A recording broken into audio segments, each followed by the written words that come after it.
There is a kind of love that does not whisper or wait. It does not introduce itself gently. It arrives like a flame falling from nowhere. Sudden, undeniable, absolute. It burns through every structure you've built, every certainty you've clung to, every idea of who you thought you were. This is not the love that polishes poetry. This is the love that creates it.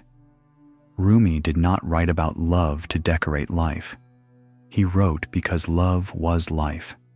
It was the raw energy in his veins, the breath between his words, the very reason his poetry still breathes 8 centuries later. He said that through love, bitter things become sweet and copper turns to gold. But he was not theorizing. He was speaking from the alchemy that happened inside his own soul. Love, fierce, divine, unrelenting, melted the boundaries of his identity and forged something eternal in its place. Before there were verses, there was fire. And before the fire, there was Shams. In 1244, in the city of Konya, a wandering mystic appeared. No credentials, no wealth, just a presence so wild and luminous it shattered the world of a scholar. Shams of Tabriz. He didn't arrive to teach Rumi in the traditional sense. He arrived to break him open. Their first conversation, according to legend, began with a question so blasphemous it cracked the ceiling of safe belief. Who is greater, the Prophet Muhammad or Bayezid Bistami? It wasn't the answer that mattered. It was the shockwave. That question pierced the scholar and awakened the seeker. What happened between them was not mentorship. It was ignition, a sacred collision. Rumi wrote, "I am merely the house of your beloved, not the beloved herself." He knew. Love is not for the container, it's for the treasure inside. When he looked at Shams, he didn't see a man, he saw light through flesh. He said, "The moment I heard my first love story, I began searching for you, not knowing how blind that was. Lovers don't meet somewhere. They're in each other all along. But this love wasn't personal, not really. Shams was a mirror, and in that mirror, Rumi saw the divine, not as theory, as presence. The beloved he had only studied in books now looked back at him through human eyes. Shams was scripture made flesh, and when he vanished, some say murdered, others say ascended, Rumi did not simply grieve a friend. He turned grief into gold. He wrote, "Don't grieve. Anything you lose comes round in another form." He understood. The true beloved had never left. What he had seen in Shams was only a reflection of what had always lived inside his own soul. That is what transformed him. That is what gave his words their pulse. He did not write of love as possession or desire. He wrote of love as annihilation. "This is love," he said, "to fly toward a secret sky, to cause 100 veils to fall each moment. First, to let go of life. Finally, to take a step without feet." To Rumi, love was a fire that consumes everything that is false, not in despair, but so that only truth remains. Rumi did not romanticize love as something safe or soft. To him, real love was not something that added to your life. It was something that dismantled it. He did not seek comfort in love. He sought obliteration. He told his students, "Die before you die." And he meant it literally. The ego must dissolve. The false self must be pierced. Only through that breaking can the soul remember where it came from. He spoke of longing not as sorrow, but as sacred tension, a divine homesickness pulling the soul towards something it once knew and lost. This is why his poetry aches, why it trembles. He wrote, "The wound is the place where the light enters you.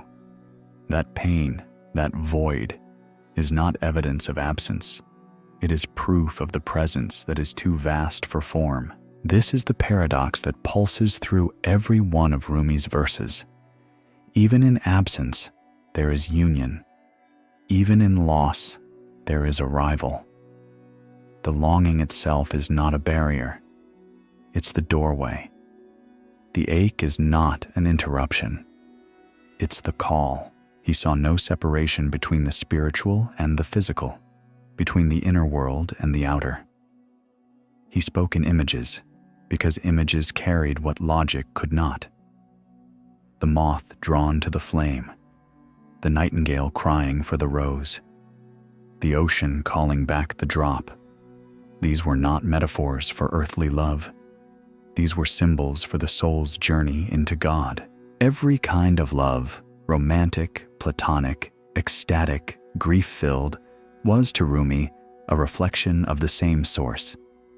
I searched for God and found only myself, he wrote. I searched for myself and found only God. For him, every feeling, every encounter, every heartbreak was a message from the beloved. A secret whisper sent to draw us back. He told us clearly, what you seek is seeking you. The fact that we long is not a sign that we're lacking. It's a sign that we're near. The ache is the knock. The emptiness is the invitation. And love, real love, does not come to add. It comes to take away, to burn what is false, to leave only what is eternal. Shams was never the destination. He was the mirror that revealed the face Rumi had been seeking all along. And in that face, he saw not a man, not a mentor, but the very presence of the beloved, uncontained, nameless, infinite. The divine didn't thunder down from a distant sky. It looked back through human eyes, and once Rumi saw it, he could not unsee it. His entire life split open around that gaze, but he did not cling to Shams as a person. That would have been too small. He saw through him. He understood that love is not for the form. It is for what the form reveals.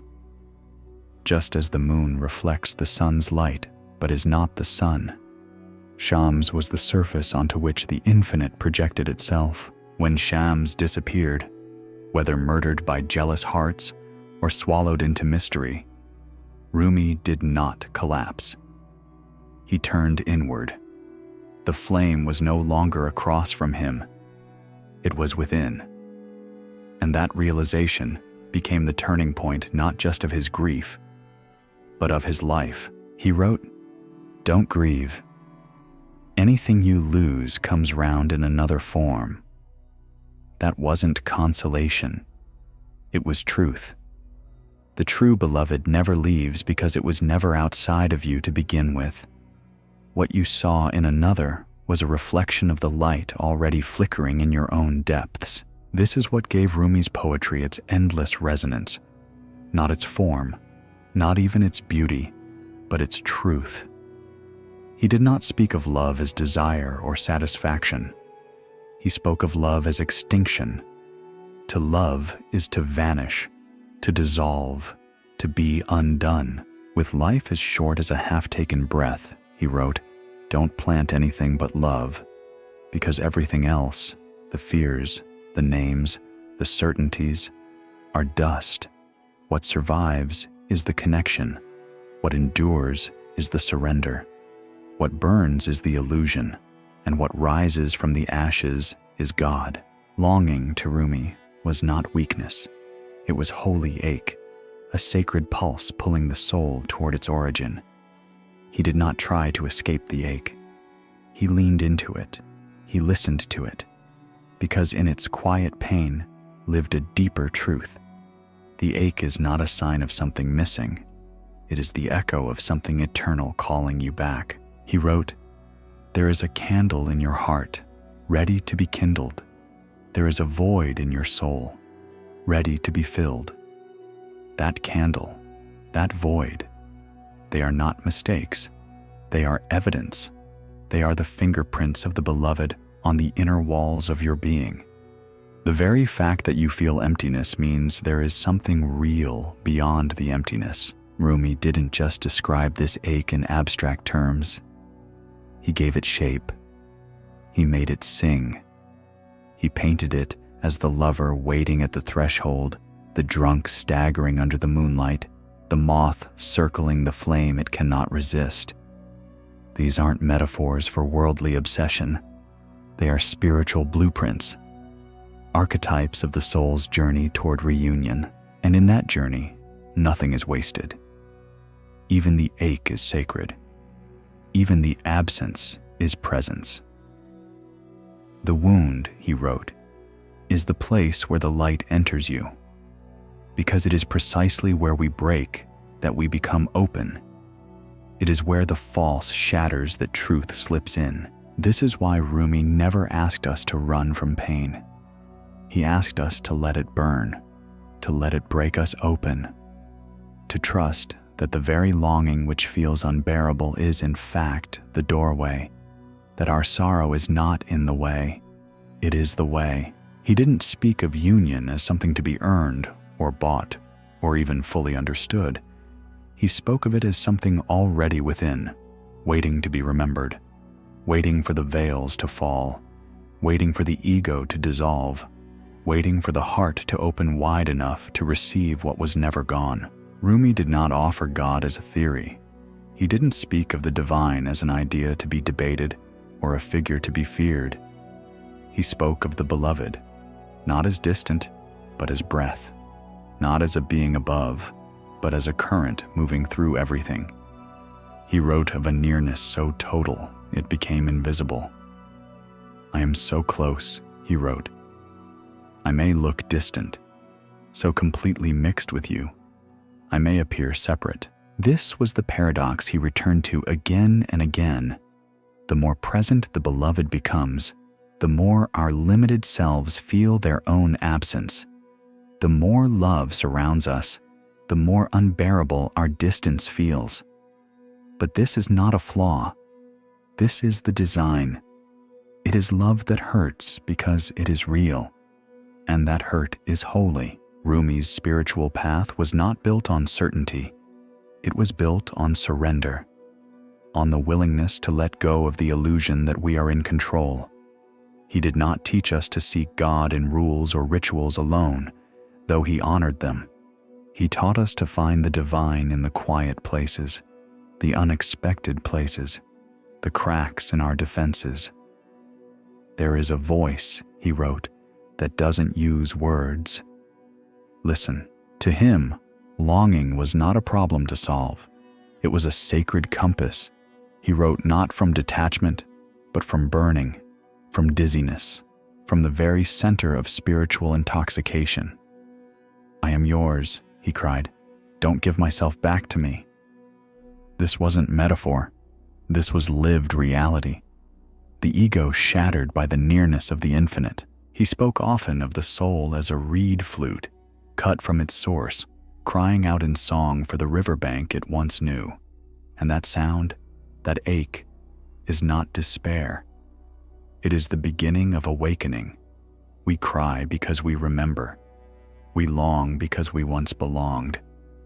And that longing is not the opposite of union. It is its first language. The beloved is not somewhere else.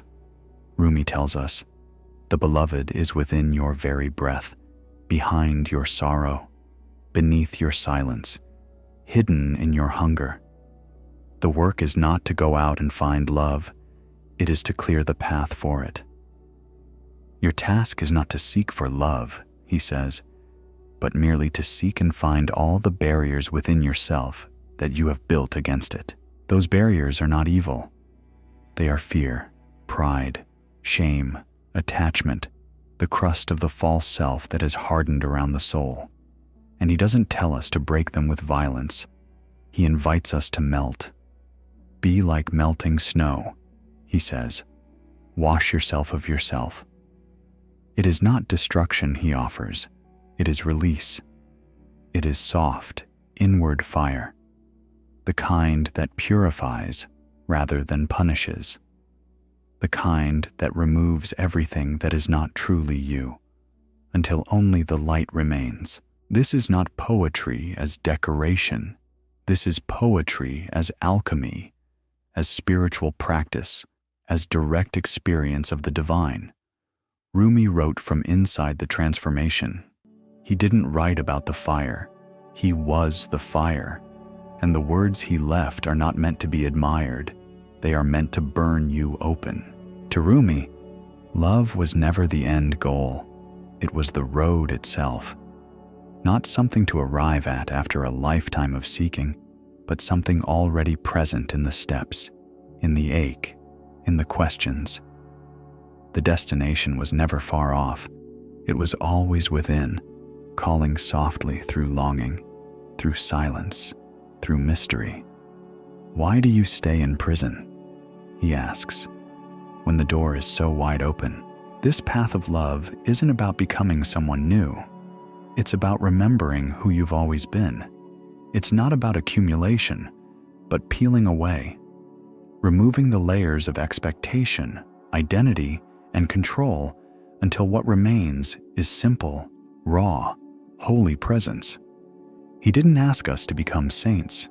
He asked us to become real. And realness, for Rumi, was found not in perfection, but in vulnerability, in being undone before the beloved and allowing that unraveling to become prayer. This is why he used metaphors not as decorations, but as maps. The nightingale weeping for the rose, the wave crashing back into the ocean, the lover spinning in circles until thought disappears. These weren't poetic devices. They were expressions of the soul's spiral back to source. He wasn't describing romantic love. He was translating the human heart's hunger for God. He tells us that even the most ordinary experiences can become divine signals. The absence of a friend, the shiver of silence in an empty room, the moment you catch your breath and feel something larger moving inside your chest. These are not empty moments. They are messages. What you seek is seeking you. That longing you feel is not weakness. It is God knocking softly from the inside. In Rumi's universe, we are not waiting to be loved.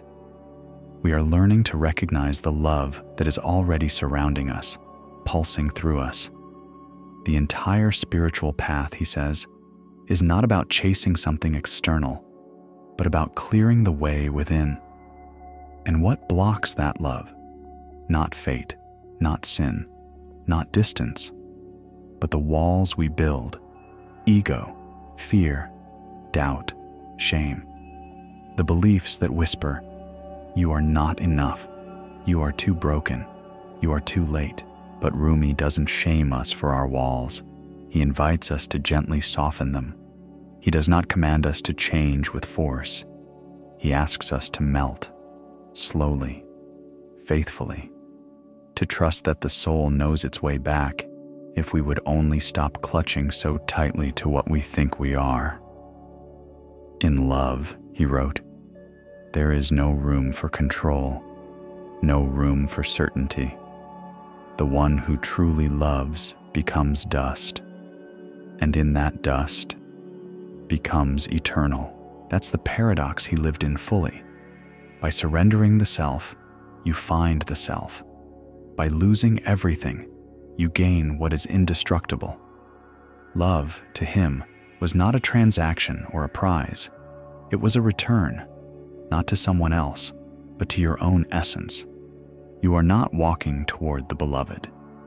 You are walking as the beloved, learning to remember what you never truly forgot. There is a place beyond names, beyond roles, beyond right and wrong. Rumi called it the field. Not a field of grass or soil, but a state of being, where all the masks fall, where all the rules unravel, where only presence remains. Out beyond ideas of wrongdoing and right-doing, he wrote, there is a field. I'll meet you there. This is not metaphor. It is instruction. It is map and invitation all at once. That field is not somewhere you reach with effort. It is somewhere you arrive by surrender. You cannot think your way into it. You can only fall. And Rumi's entire body of work is a soft, persistent push into that falling, into forgetting what divides us and remembering what holds us. This field is the space where the ego quiets and the heart starts to speak. It is the moment in a breath when you stop reaching for understanding and instead feel something deeper move through you. That stillness between thoughts, that shiver when music touches you without reason. That is the field. And it's already within you. But to enter it, Rumi warns, we must let go of the things we hold most tightly, the ideas we defend, the self-image we polish, the judgments we cling to like armor. The soul doesn't bloom in the soil of certainty. It blossoms in bewilderment. Sell your cleverness, he says, and buy bewilderment. Cleverness is defense. Bewilderment is surrender. It is the wide-eyed state of a soul waking up in the dark and realizing it was never alone. And this is what makes Rumi's mysticism so powerful.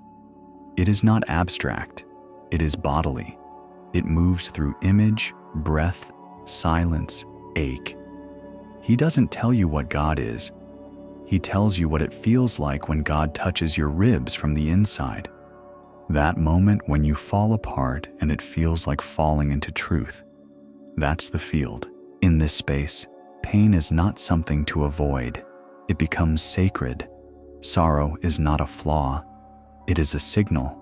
The reed cries because it remembers the riverbank. We cry because our souls remember the field. And every tear, every longing, every restless moment is not failure. It is the field calling you home. Rumi doesn't want you to fix your life. He wants you to soften into it, to trust that the breaking open is not destruction, it's the doorway. To realize that even your confusion, even your doubt, even your grief, all of it can be holy if it leads you closer to the field. The wound is the place where the light enters you. He reminds us, in that field, even your pain is not separate from the divine. It is the divine, wearing the face of absence, whispering, "Remember me." Rumi did not preach silence from a mountaintop. He spun through city streets, arms outstretched, robe flaring like wind in cloth, not performing, but dissolving. His dance was not spectacle, it was surrender. The whirling of the dervish was never about performance. It was about unraveling, about becoming so empty that only the beloved remains. The dance began, not as ritual, but as instinct. One day, hearing the rhythmic hammer of a goldsmith's tools, something struck Rumi like thunder through bone. He stepped into the rhythm. He spun, and the world spun with him. This was not metaphor. It was transmission. A soul so full of God that it could no longer stand still. The dervish lifts one hand to the sky, the other to the earth. One receives, the other gives. And in the spinning, slow, deliberate, endless, the self disappears. The ego cannot survive in that turning. There is no center anymore except the beloved. The body becomes a prayer in motion. The feet kiss the ground over and over, and the heart, that trembling compass, aligns. This is not the mysticism of escape. This is the mysticism of embodiment, of becoming so inwardly still that movement itself becomes worship, of feeling that every cell in your being is a doorway, and spinning is the way you open it. Rumi's path was Sufi not in name, but in practice, not in theory, but in breath. Every gesture, every pause, every ache was part of his devotion. He didn't claim truth, he danced with it. He didn't define the beloved, he dissolved into him. He taught not by lecture, but by transformation. He became a living answer to the hunger that burns in every seeking soul. His whirling was only one form. Love was his true practice. He wrote poems in motion, dictated verses while walking, while weeping, while burning. His students could hardly write fast enough. His wisdom did not arrive through silence. It arrived through fire, through madness, through surrender. "Try to be a sheet of paper with nothing on it," he once wrote. "Be a spot of ground where nothing is growing, where something might be planted." And that something was always God. This is why the dervish turns, not to forget the world, but to pierce it, not to ascend beyond life, but to spiral inward until only light remains. The spinning is not chaos, it is order, not confusion, but clarity, a clarity beyond thought, a clarity that comes only when the self is gone. To whirl is to say, I am not the center. I am what moves around the center. And the center, the still, radiant, eternal center, is love. Always love. Rumi didn't just speak of fire, he walked through it. He didn't study transformation from afar. He burned, he shattered. He let himself be undone again and again until only truth remained. For him, suffering wasn't an obstacle, it was a furnace, a sacred space where everything false is scorched away, leaving only gold behind. He once wrote, "The cure for the pain is in the pain." This was not a comforting metaphor, it was a spiritual law. He believed the path to God was not outside of pain, but through the center of it, because what we call pain is often the moment the soul is closest to awakening, the moment the ego finally softens, the moment something ancient in us remembers where we came from. And so, he did not ask his students to avoid discomfort. He asked them to welcome it, to bow to it, to see it not as punishment, but as purification. "If you are irritated by every rub," he said, "how will your mirror be polished?" The rubbing, the grief, the loneliness, the ache of love unfulfilled is the work. And the polishing? That is the soul learning to reflect the beloved. This fire, this ache, this friction is not meant to destroy you. It is meant to reveal you, to strip away what you are not, to burn the masks, to return you to your essence. And that essence, Rumi knew, was divine. He called this practice of burning not endurance, but love. Because what greater act of love is there than to be remade by longing? To let yourself be unmade in the arms of the invisible, trusting that what is taken will be returned as something more real. This was why Shams was so important. Shams did not comfort Rumi. He set him on fire. He became the mirror that revealed what lay beneath the scholar, beneath the teacher, beneath the man. And when Shams vanished, perhaps murdered, perhaps ascended, Rumi did not collapse. He transformed. He poured his grief into verse. He alchemized loss into wisdom. "Don't grieve," he wrote. "Anything you lose comes round in another form." That is the fire Rumi offers us. Not the fire of destruction, but the fire of transmutation. And in that fire, we don't just find pain, we find purpose. We find the beloved reaching out through the flame. Rumi did not believe God lived only in temples or scriptures. For him, the divine was not found in separation. It shimmered in everything, not above, but within, not distant, but intimately near. He saw the sacred not just in prayer, but in breath, not only in ritual, but in the rhythm of life itself. The marketplace, the kitchen, a stranger's glance, all could become gateways to God. He taught that the beloved hides in plain sight, in the cup of tea, in the aching silence after a conversation, in the way the wind bends the trees or the light hits the floor. To Rumi, there was no mundane. There was only the veil of perception, and once lifted, the whole world became holy. "Don't turn away," he wrote. "Keep looking at the bandaged place. That's where the light enters you." Even wounds, especially wounds, could become altars. Even sorrow could be scripture. Because for Rumi, nothing was wasted. Every moment, every emotion, every encounter was part of a cosmic language. The divine didn't only speak in revelations, it whispered in the everyday.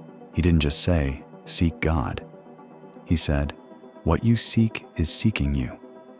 That means the very impulse to search, to long, to ache. It's not yours alone. It's the beloved stirring inside you, reaching for you as you reach for it. That moment you feel lost, that's the invitation. That instant you pause and wonder, that's the arrival. In his world, absence is not the absence of God. It is God knocking through mystery.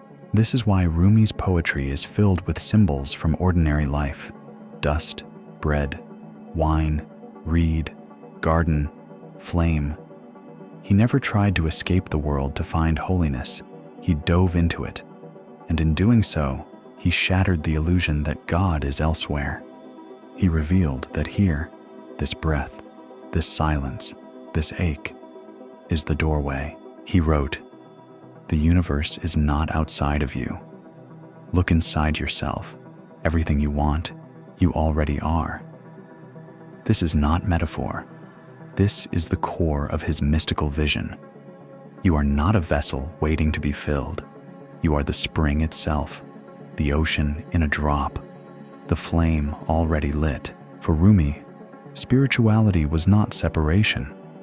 It was saturation, becoming so present, so surrendered, that you see the beloved's fingerprints on everything, on joy and grief, on laughter and pain, on loss and reunion.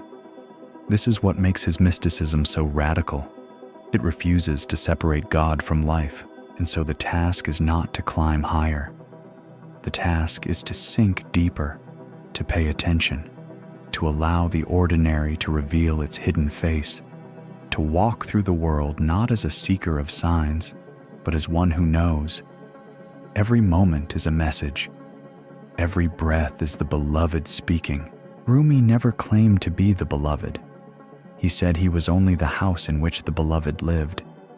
This wasn't humility. It was spiritual clarity.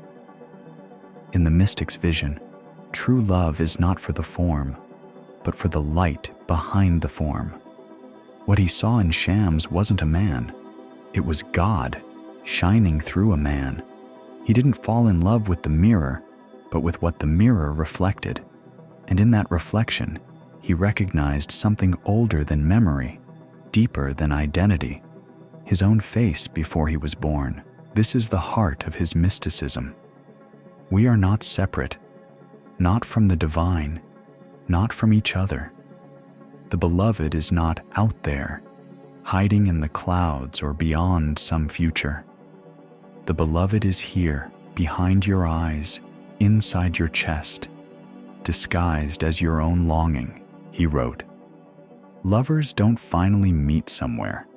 They're in each other all along." What he's pointing to is not romance. It is oneness. You were never looking for God in another person. You were looking for the divine that your soul already carries.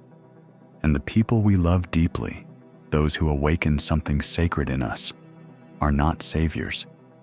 They are reminders. They are mirrors. That's why Rumi spoke of Shams not as a guru or even as a teacher, but as a spark, a match to the candle he was already carrying. Their meeting was not a transfer of knowledge.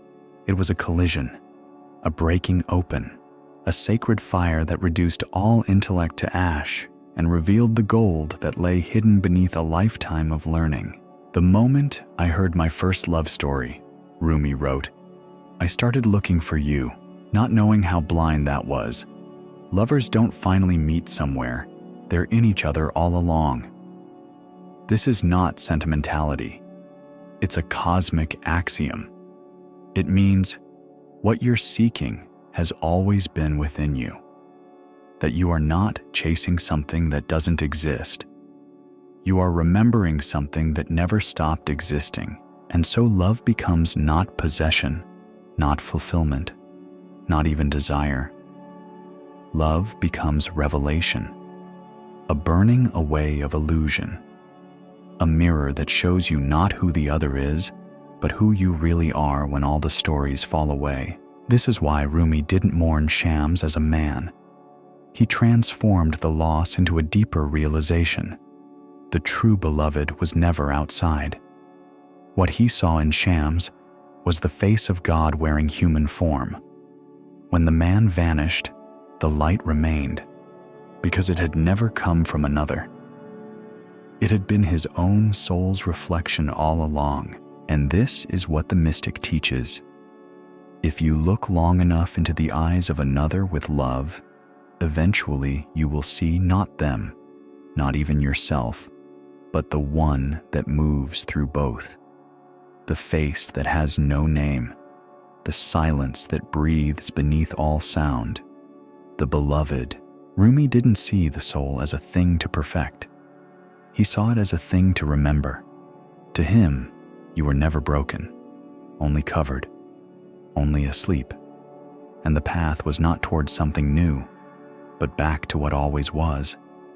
He wrote, "You are not a drop in the ocean. You are the entire ocean in a drop." This is not poetic exaggeration. It is metaphysical truth. The soul, in his vision, is not a fragment of God. It is God remembering itself. And everything that seems like distance is illusion. Separation is a mask. Identity, belief, even longing itself, all are veils. And beneath every veil, there is only oneness. This is why Rumi's mysticism feels so intimate. He's not pointing at the stars. He's pointing at your breath. He doesn't ask you to believe. He asks you to listen. Because within you is the rhythm of the divine. The same rhythm that turns galaxies also turns your heartbeat. And once you hear it, really hear it, you will know. There was never a wall between you and the beloved, only the idea of one. "I searched for God and found only myself," he wrote. "I searched for myself and found only God." That is the paradox of the mystic. The deeper in you go, the more you dissolve. And what remains isn't you, it's everything. The soul isn't an object within the body. The body is a brief shadow within the soul. This is why longing to Rumi is not emptiness. It is evidence. It is how the ocean calls the drop back home. The ache that lives in your chest is not weakness. It's memory. It's the echo of that place before time, before form, where we were not selves, but light. And even now, that ache pulls you, not forward, but inward. So the work is not to become spiritual. The work is to peel back everything that isn't, to drop the masks, to let go of the armor, to melt. Rumi says, be like melting snow. Wash yourself of yourself, because the you think you are is the veil. And the real you, the one that burns, that aches, that waits in silence, is the part that remembers the sea. This remembering is not passive. It is fire. It is surrender. It is the courage to say, I will not be defined by my name, my story, or my fear. I am what existed before language. I am what watches even my thoughts.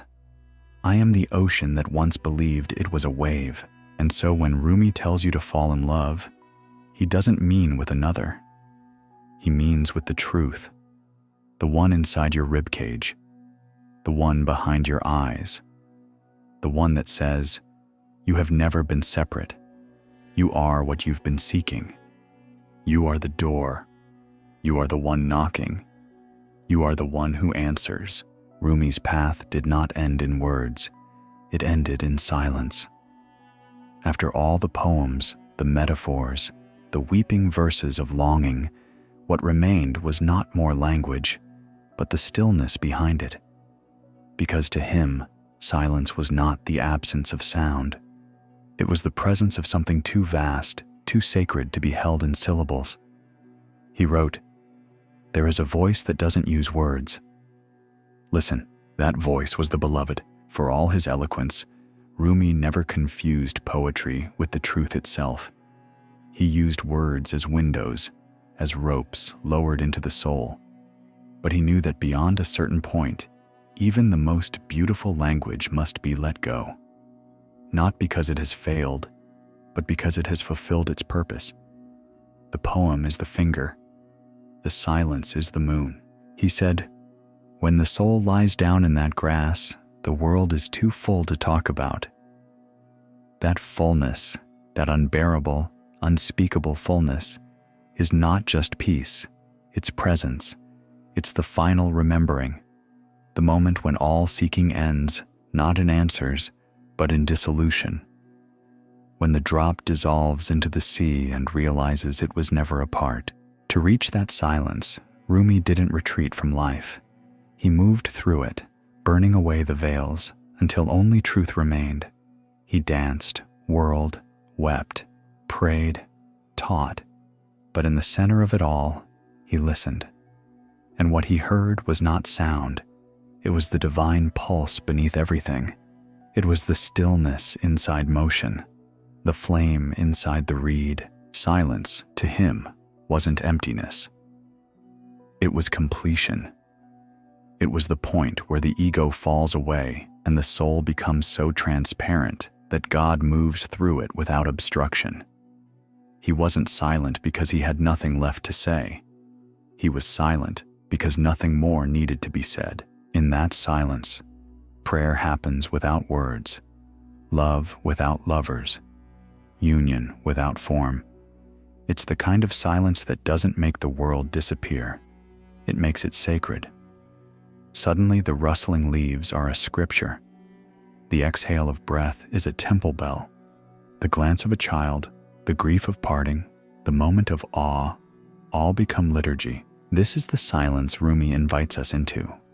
Not a silence of avoidance, but of arrival.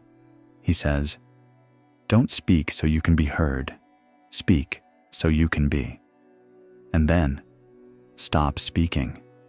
Because the self you've been narrating was never the full story. The truth is not what you say. It's what remains when you stop saying. And what remains? Stillness, fire, light, the beloved. This is the final teacher. Not the poem, not the metaphor, but the quiet that follows. The place where even longing dissolves, where nothing is missing, where you are not the seeker. You are not even the finder. You are what always was. You are what cannot be named. And in that moment of stillness, you finally hear the beloved say, "Welcome home." The journey does not end in silence. It begins there. Because for Rumi, arrival was never a stopping point. It was a turning, a whirl, a return. The soul, once it remembers its source, doesn't rest. It spins, not in confusion but in celebration. Not to escape the world, but to embody it more fully. This is the dance Rumi left us with. Not choreography, not performance, but a cosmic gesture, to become so empty that only love moves you. He said, "Why do you stay in prison when the door is so wide open?" That door is not somewhere else. It is this moment, this breath, this remembering that the divine is not an idea or a location. It is the pulse moving through all things. And once you feel that, you cannot go back to sleep.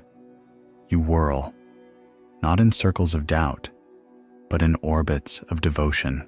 This is why the dervish spins. One hand open to the sky to receive, one hand lowered to the earth to give, heart at the center, feet moving, body vanishing, soul ablaze. It is not a symbol. It is the reality Rumi embodied. God within, God without. Self emptied, love eternal. He wrote, "With life as short as a half-taken breath, don't plant anything but love." That is the final instruction.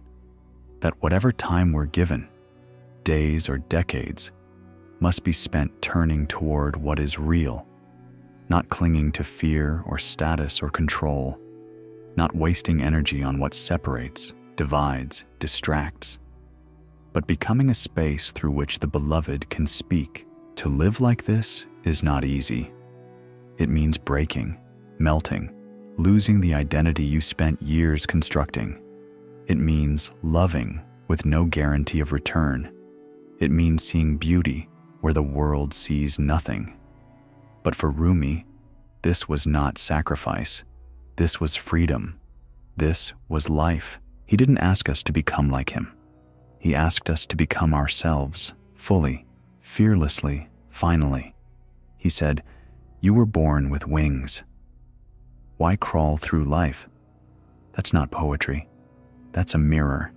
That's a call to remember what you already are, not this name, this story, this weight, but light, free, eternal, and rooted in love. And so we end not with a conclusion, but with an opening. The poem is not over. The fire still burns. The beloved is still calling. Wherever you are, in doubt or clarity, in grief or joy, in stillness or motion, the door is open. The music is playing. The whirl has already begun. Close your eyes, let go, fall into it, stay there.